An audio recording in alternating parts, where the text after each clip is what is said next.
कहते हैं उस रुद्राक्ष को कहाँ नहीं पहनकर जाना चाहिए।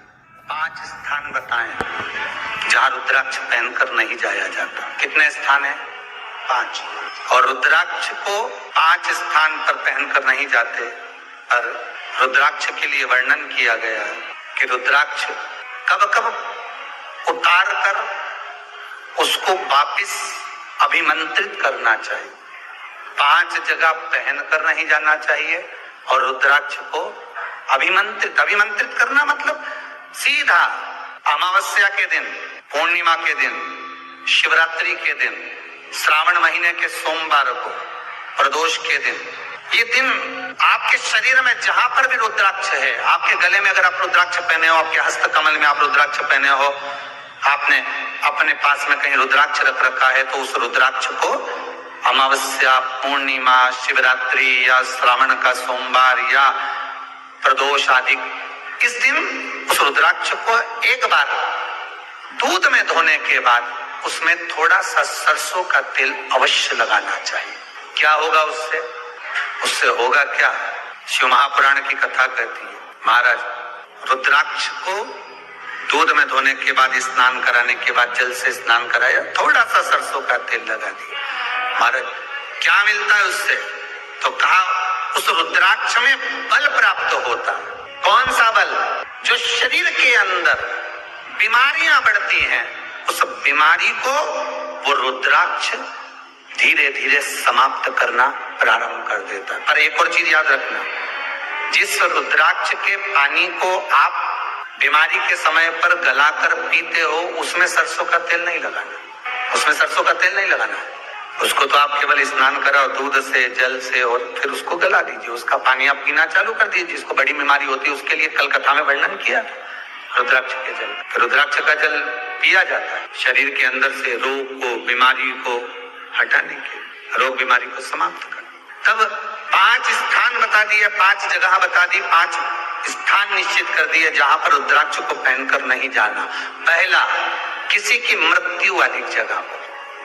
दूसरा, जहां पर बच्चे का जन्म हुआ, मृत्यु वाली जगह पर सूतक लगती है। जहां बच्चे का जन्म लगता है वहां सावड़ लगती है। मतलब जीव जाने के बाद दुख का सूतक होता है, और बच्चा जब जन्म लेता है तो सुख की सावड़ रहती है। सुख की 2 स्थान।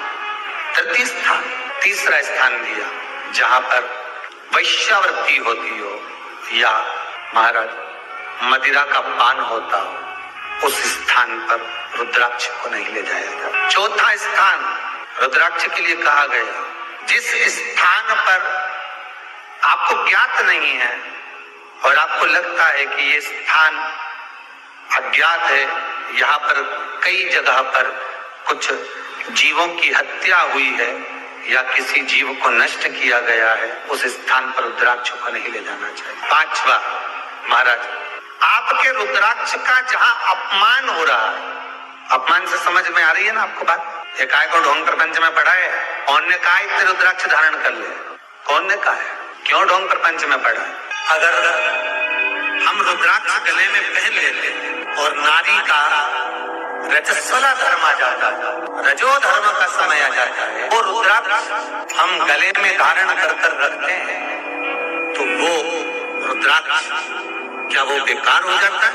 पहले एक बात बहुत अच्छे से समझ में, आप सन्यासी हो, जम के बोलो जरा, आप तपस्वी हो, आप साधक हो, आप उपासक हो, या आप बैरागी हो, आप एक गृहस्थी हो, घर में रहने वाली माँ गोदी में रखा हुआ बालक अगर गंदगी भी कर दे, पूरे कपड़े को भी बिगाड़ दे, तो माँ बच्चे का कपड़ा बदल देती है, और बदल कर माँ को ये जरूरी नहीं है कि उसको साड़ी बदलना, उसको कपड़े बदलना या उसको फिर नहाना। बच्चा जब गोदी में होता है तो माँ की गोद में कितनी बार भी गंदगी कर दे, फिर माँ अपने कपड़े बार बार नहीं बदलती, उसी कपड़े से काम करती रहती है, उसी कपड़े से सेवा करती रहती है, उसी कपड़े से भगवान का पूजन भी करेगी तो भगवान स्वीकार करेगा। क्योंकि मातृत्व के लिए, माँ के लिए, नारी के लिए छोड़ दिया गया है कि तुम पर हाँ, आप अगर पूजन करने बैठ रही हो तो आपको ये 7 दिन पूजन नहीं करना।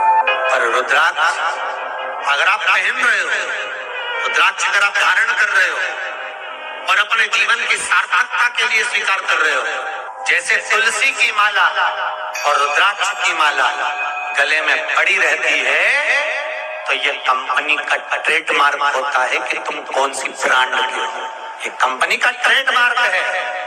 तुलसी की माला पहनकर प्राण छूट गए तो वैकुंठ चले गए, और रुद्राक्ष की माला पहनकर प्राण छूट गए तो कैलाश धाम चले गए। ये कंपनी का ट्रेडमार्क। छोटे रुद्राक्ष की माला, छोटा जो रुद्राक्ष होता है उसकी माला, कैंसर का जो मरीज होता है, अगर वो फर्स्ट स्टेज का कैंसर भी है, छोटे रुद्राक्ष अगर अच्छे हैं, 3 मुखी से लेकर 5 मुखी, 7 मुखी, 9 मुखी, 11 मुखी छोटा रुद्राक्ष मिल जाए, उसकी माला अगर पानी में डाल दी जाए और उस पानी को वो मन का ही डाल दो, उसी का पानी थोड़ा थोड़ा कैंसर के मरीज को सुबह दोपहर शाम श्री शिवाय नमस्तुभ्यम का जाप कर कर, पंचाक्षर ओम नमः शिवाय का जाप कर कर, शंकर शिव का नाम लेकर, महाकाल बाबा का नाम लेकर, विश्वेश्वर विश्वनाथ का नाम लेकर, केदारेश्वर का नाम लेकर, 12 ज्योतिर्लिंग का स्मरण कर कर अगर वो आचमन करना प्रारंभ कर दे तो कैंसर रोग में भी आराम मिलना प्रारंभ हो। केवल आचमन ही नहीं करना है, अगर स्त्री है तो अपने उल्टे हाथ पर भी उस मनके की माला को लपेट सकती है। पुरुष है अपने राइट हैंड में उस माला को, अगर कैंसर से पीड़ित व्यक्ति है, रोग से बहुत पीड़ित व्यक्ति, उसको बल मिलता है, उसको पावर मिलता है, उसको एक एनर्जी, उसको एक तेज मिलता है रोग से लड़ने का। कई लोग कहते हैं महाराज जी रुद्राक्ष को सिद्ध कैसे करना चाहिए? तो शिव महापुराण में एक ही उपाय लिखा है, 108 बेलपत्र पर शंकर का नाम लिखकर समर्पित कर दो, या लाल चंदन चढ़ाकर समर्पित कर दो रुद्राक्ष के ऊपर, या उस रुद्राक्ष को आप अभिषेक में समर्पित करो, या उस रुद्राक्ष को सरसों के तेल में रखकर उसको फिर समर्पित शिव जी को करो। रुद्राक्ष को निकाला, शंकर जी के ऊपर रखा, शिव जी के चरणों में रखा, अभिषेक किया, उसको धारण किया। सिद्ध कैसे करना है? तो शिव महापुराण की कथा में एक संवाद बड़ा सुंदर लिखा कि रुद्राक्ष अपने आप में सिद्ध है। मुंबई में एक मेडिकल रिसर्च सेंटर में इस रुद्राक्ष के पानी का रिसर्च किया जा रहा है। आप लोग निकालना कभी, आप लोग तो उसमें निकलेगा आपको, उसका सेंटर का नाम दिया जाएगा कि किस रिसर्च सेंटर में निकाला जाएगा।